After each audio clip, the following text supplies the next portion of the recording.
ಅಕಸ್ಮಾತ್ 5-6 ಕರಿಬೇವಿನ ಸೊಪ್ಪಿನ ಎಲೆಗೆ 1 ಗ್ಲಾಸ್ ನೀರು 1 ಏಲಕ್ಕಿ ಹಾಕಿ ಚೆನ್ನಾಗಿ ಬಾಯ್ಲ್ ಮಾಡ್ಬಿಟ್ಟು ರಾತ್ರಿ ಮಲ್ಗೋಕ್ಕಿಂತ ಮುಂಚೆ 1 ಅವರ್ ಅರ್ಲಿ ನೀವೇನಾದ್ರೂ ಇದನ್ನ ಕುಡ್ಬಿಟ್ಟು ಮಲಗ್ತು ಅಂತ ಅಂದ್ರೆ ಬ್ರೈನ್ ರಿಲ್ಯಾಕ್ಸ್ ಆಗುತ್ತೆ, ಆಂಗ್ಸೈಟಿ ಕಡಿಮೆ ಆಗುತ್ತೆ, ಸ್ಟ್ರೆಸ್ ಕೂಡ ಕಡಿಮೆ ಆಗುತ್ತೆ, ನಿದ್ದೆನ ಚೆನ್ನಾಗಿ ಮಾಡ್ತೀರಾ. ಅದೇ ಅಕಸ್ಮಾತ್ ಈ ಎಲೆಗಳನ್ನ ಚೆನ್ನಾಗಿ ಒಣಗಿಸ್ಬಿಟ್ಟು ಪುಡಿ ಮಾಡ್ಬಿಟ್ಟು ಬೆಳಿಗ್ಗೆ ಅರ್ಧ ಚಮಚ ಸಂಜೆ ಅರ್ಧ ಚಮಚ ನೀವೇನಾದ್ರು ತಗೊಳ್ತಾ ಬಂದ್ರೆ ಶುಗರ್ ಕಂಟ್ರೋಲ್ ಬರುತ್ತೆ. ಡಯಾಬಿಟಿಕ್ ಪೇಷಂಟ್ ಗಳಿಗೆ ವರದಾನ ಇದು ಅಂತ ಹೇಳ್ಬೋದು. 5 ಚಮಚದಷ್ಟು ಇದೇ ಪುಡಿಗೆ ಒಂದಷ್ಟು ಎಳ್ಳೆಣ್ಣೆನ ನೀವು ಮಿಕ್ಸ್ ಮಾಡ್ಬಿಟ್ಟು ರಾತ್ರಿ ಇಟ್ಬಿಟ್ಟು ಬೆಳಗ್ಗೆ ಎದ್ದ ತಕ್ಷಣ ಸ್ವಲ್ಪ ಬೆಚ್ಚಕ್ ಮಾಡ್ಬಿಟ್ಟು ಕೂದಲಿನ ಬುಡಕ್ ಹಚ್ಚೋದ್ರಿಂದ ಡ್ಯಾಂಡ್ರಫ್ ಎಲ್ಲ ಹೋಗುತ್ತೆ, ಕೂದಲು ಕೂಡ ಕಪ್ಪಾಗುತ್ತೆ, ನಿಮ್ಮ ಸ್ಕಾಲ್ಪ್ ಆರೋಗ್ಯ ಕೂಡ ಚೆನ್ನಾಗಿರುತ್ತೆ.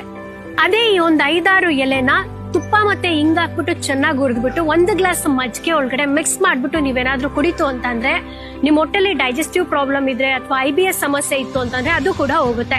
ಅದೇ ಈ ಒಂದು ಫ್ರೆಶ್ ಎಲೆಗಳನ್ನ ತಗೊಂಡು ಚೆನ್ನಾಗಿ ಪೇಸ್ಟ್ ಮಾಡ್ಬಿಟ್ಟು ನಿಮ್ಗೇನಾದ್ರೂ ಡರ್ಮಟೈಟಿಸ್, ಎಕ್ಸಿಮಾ, ಸೋರಿಯಾಸಿಸ್ ಅಂತಹ ಚರ್ಮ ಸಮಸ್ಯೆಗಳಿತ್ತು ಅಂತಂದ್ರೆ ಇದನ್ನ ಹಚ್ಚೋದ್ರಿಂದ ನಿಮ್ಗೆ ಎಷ್ಟೊಂದು ಆರಾಮ್ ಅಂತ ಅನ್ಸುತ್ತೆ. ಗೊತ್ತಿಲ್ಲದೆ ಇರೋ ಸ್ನೇಹಿತರಿಗೆಲ್ಲರಿಗೂ ಶೇರ್ ಮಾಡಿ, ಸೇವ್ ಮಾಡ್ಕೊಳ್ಳಿ. ತಪ್ಪದೆ ನಮ್ಮ ಪೇಜ್ ಅನ್ನು ಕೂಡ ಫಾಲೋ ಮಾಡಿ. ಧನ್ಯವಾದಗಳು.